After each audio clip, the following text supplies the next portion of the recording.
गिरोह का पर्दाफाश कर 2 आरोपियों को गिरफ्तार कर लिया है। आरोपी अपने गिरोह के साथ साथ यह गोरख धंधा पिछले 5 सालों से चला रहे थे। गिरोह ने अभी तक 1000 से अधिक फर्जी मार्कशीट बना चुके हैं।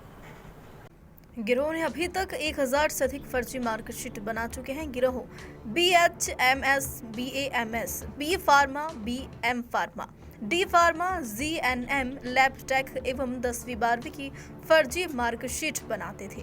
फिलहाल पुलिस आरोपी से उनकी अन्य साथियों और फर्जी मार्कशीट किसको बनाकर दी है उनके बारे में पूछताछ कर रहे हैं। दरअसल इंदौर की विजयनगर थाना पुलिस को मुखबिर से सूचना मिली थी कि एक व्यक्ति जिसका नाम दिनेश पिता सेवक राम तिरोली, उम्र 41 साल, निवासी 40 गणेश धाम कॉलोनी, खंडवा नाका और मनीष है, जो अपने साथियों के साथ मिलकर पिछले 5 सालों से फर्जी मार्कशीट 8वीं, 10वीं, 12वीं, BAMS तथा अन्य प्रकार की जाली मार्कशीट तैयार कर लोगों से लाखों रुपए लेकर मार्कशीटें देते थे।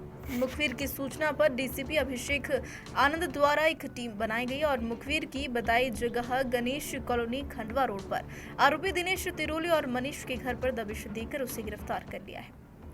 उसके घर से पुलिस ने लगभग 50 से 60 फर्जी मार्कशीटें दिल्ली, बिहार, मध्य प्रदेश, पंजाब, राजस्थान व कई प्रांतों व यूनिवर्सिटी के नाम से फर्जी तरीके से बनाई गई मार्कशीटें मिली है, जिसे पुलिस ने जब्त कर लिया है। आरोपी ने सैकड़ों लोगों को 8वीं, 10वीं, 12वीं BAMS तथा अन्य प्रकार की फर्जी मार्कशीटें बेची हैं और करोड़ों रुपए अवैध रूप से कमाए हैं। पूरे मामले में आरोपी के साथ और कोई भी कई लोग जुड़े हैं। इस संबंध में आरोपी दिनेश और मनीष से पूछताछ कर गिरोह के अन्य सदस्यों के बारे में पूछताछ की जा रही है। गिरफ्तार हुआ है, कितने इसमें आरोपी है और किस तरह से पूरा रैकेट चलाते हैं? देखिए, विजयनगर थाने पे अपने को एक मुखबिर से सूचना प्राप्त हुई थी कि कुछ जो है फर्जी जो है सर्टिफिकेट्स है उसका बनाने का जो रैकेट है जो काम कर रहा है। काफ़ी दिनों से अपन इस गैंग के पीछे पड़े हुए थे।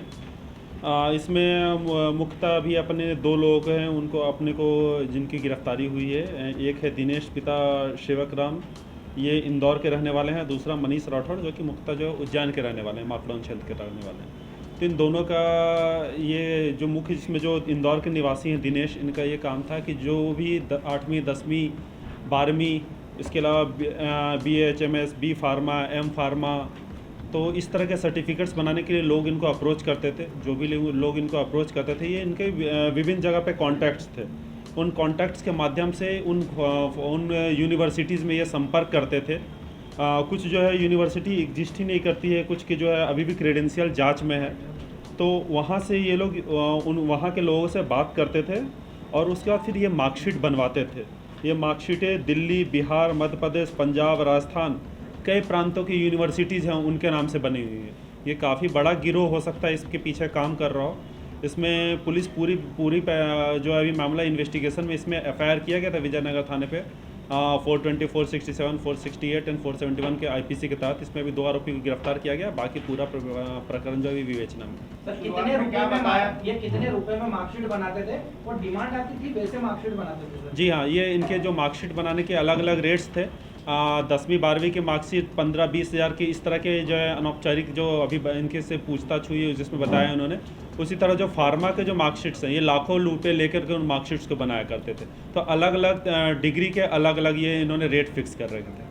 शुरुआती पूछताछ में क्या बताया, कौन कौन से विद्यालय या महाविद्यालयों की मार्कशीट अभी तक इन लोगों ने जारी की? जैसा कि मैंने बताया कि एक भोपाल की यूनिवर्सिटी है जिसके माध्यम से ग्लोबल टेक्निकल यूनिवर्सिटी, जिसके नाम से पहला जो सर्टिफिकेट प्राप्त हुआ था पुलिस को, जिसके बेसिस पे FIR हुआ है, वो हमने यूनिवर्सिटी से जानकारी प्राप्त कर ली। वो जवाब आ गया यूनिवर्सिटी से कि ये मार्कशीट उनके कॉलेज के द्वारा नहीं बनाया गया, तो जिसके बेसिस पे ये प्राथमिक की गई। इसके अलावा जो अन्य यूनिवर्सिटीज़ हैं, दिल्ली के भी यूनिवर्सिटी हैं, बिहार, मध्य प्रदेश के भी, झारखंड, राजस्थान, पंजाब, तो ये विभिन्न जगह की यूनिवर्सिटी है जहाँ के मार्कशीट उन्होंने बनाया। माना जाए कि डिस्टेंस लर्निंग कोर्स का जो है मिसयूज हुआ है, मतलब इस तरीके से लोग जो है सर्टिफिकेट भी ऐसा नहीं, डिस्टेंस लर्निंग जो हमारी सरकार की तरफ से एक जो जेन्युइन एफर्ट्स है लोगों को शिक्षा, लोगों के घर घर पहुँचाने का।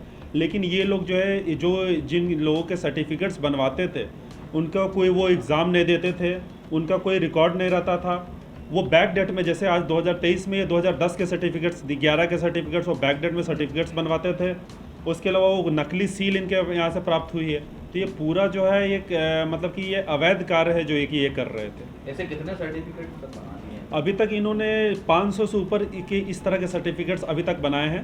पिछले 4 से 5 साल से ये काम कर रहा था और सर्टिफिकेट्स की संख्या और भी बढ़ सकती है। जिन लोगों के सर्टिफिकेट बने हैं वो विभिन्न विधाओं में काम कर रहे होंगे। अब ऐसी स्थिति में तो बड़ा गंभीर मसला हो गया। मतलब क्या अगर जो रहेगा? नौकरी कर रहा होगा इस सर्टिफिकेट के माध्यम से तो क्या उसकी भी जांच करेंगे पुलिस? ये पूरा मामला अभी पूरा विवेचना में रहेगा और इसमें अपन देखेंगे कि कितने लोग कहाँ से सर्टिफिकेट प्राप्त किया और किन किन वो बेनिफिशियरी कौन है सर्टिफिकेट बनाने के, और ये यूनिवर्सिटीज़ में कौन लोग हैं जो कि इन जुड़े हुए थे, और ये यूनिवर्सिटी रियल में एग्जिस्ट करती है कि नहीं, या फिर ये पूरा फर्जीवाड़ा है। ये भी पूरी जांच होगी। तरीका क्या होता था सर? मतलब इस तरीके से जो है नौजवानों को फांस देते हैं ये लोगों को, एक जो बंदा है अभी इंदौर में है, दूसरा जो बंदा मिला है हमको वो उज्जैन का है। तो इस तरह से अपना नेटवर्क फैला रहे थे।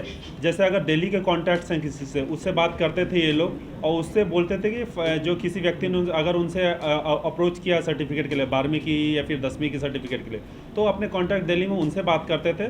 वो पूरा सर्टिफिकेट्स क्रिएट करते थे। इवन फर्जी जो वेबसाइट्स है उन्होंने वेबसाइट्स पे वो सर्टिफिकेट को अपलोड भी कर रखा है, जिससे जो लोग हैं उनको लगे कि वो सर्टिफिकेट असली है। तो अपन उस वेबसाइट की भी जांच करेंगे वो वेबसाइट सही में असली है कि वो वेबसाइट भी फर्जी है। कितना धोखाधड़ी कितने रुपए की निकल के आई है? अभी ये रुपये के हिसाब से ये बहुत बड़ी धोखाधड़ी हो सकती है। जैसे कि हमने बोला कि 500 से ऊपर सर्टिफिकेट्स अपने को अभी बताए हैं। पिछले 4 से 5 साल से ये काम कर रहे हैं, तो ये इसकी संख्या सर्टिफिकेट्स की बढ़ भी सकती है। तो दोनों किस तरह की प्रोफाइल है, कहाँ के रहने वाले हैं और किस क्षेत्र में किस तरह से घुसे? अभी 2 आरोपी इसमें पकड़े गए हैं। इसमें पहला जो है इंदौर के रहने वाले हैं, दूसरे जो हैं वो उज्जैन के रहने वाले हैं। ये जो इंदौर वाले हैं ये पहले जो टीचिंग का काम करते थे, फिजिक्स के टीचर रह चुके हैं, ये कोचिंग चलाते थे। उसके बाद फिर इन्होंने अपना सेंटर पे वो सेंटर बनाना शुरू किया, सेंटर के बेसिस पे, जो कि जहाँ एग्ज़ाम कंडक्ट करवाने को लेकर बोलते थे, और उसके एग्ज़ाम कंडक्ट करवाने के नाम पे लेकर के ये अपने ये पूरी काम की है। अभी जैसे कि प्रथम सूचना मिल रही है कि वो जो सेंटर्स इन्होंने जो एग्ज़ाम के सर्टिफिकेट्स में मेंशन किए हैं वो सेंटर्स भी शायद फर्जी हैं। तो ये पूरी जो अभी कार्रवाई है ये अभी विवेचना है।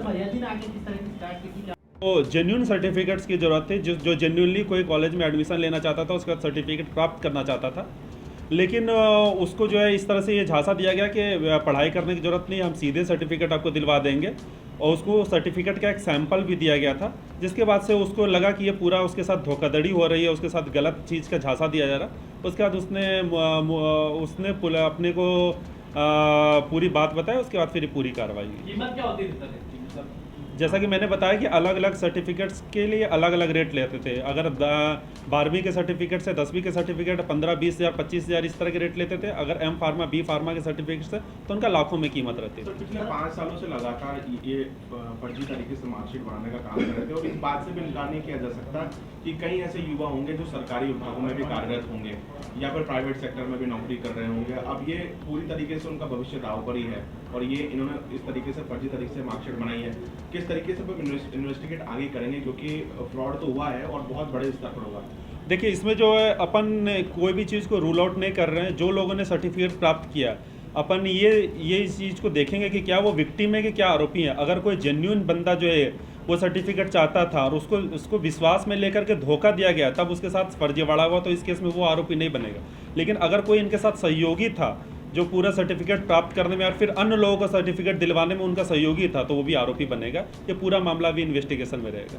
दिनेश और मनीष के अलावा और कौन लोग हैं जो इनसे जुड़े हुए? अभी वो पूछताछ का विषय है। अपन जो है इनको माननीय न्यायालय में प्रस्तुत करेंगे, उसके बाद फिर पूछताछ के लिए इनका पुलिस रिमांड लेंगे, फिर अन्य नामों के बारे में। मनीष का सर क्या रोल है? मनीष जो काम जो दिनेश यहाँ इंदौर में कर रहा था, मनीष वही काम को उज्जैन में अपना जो है नेटवर्क फैला रहा था। टोटल कितनी यूनिवर्सिटी और कॉलेजेस की डिटेल आ गई सामने, जिससे रिलेटेड ये लोग अभी मार्कशीट दे रहे थे अनुमानित? मैंने अनुमानित जैसे बताया कि बिहार, मध्य प्रदेश, पंजाब, राजस्थान, दिल्ली, ये प्रांतों की यूनिवर्सिटीज़ के अपने पास डिटेल आए हैं। उसके अलावा अन्य की अपनी पूछताछ कर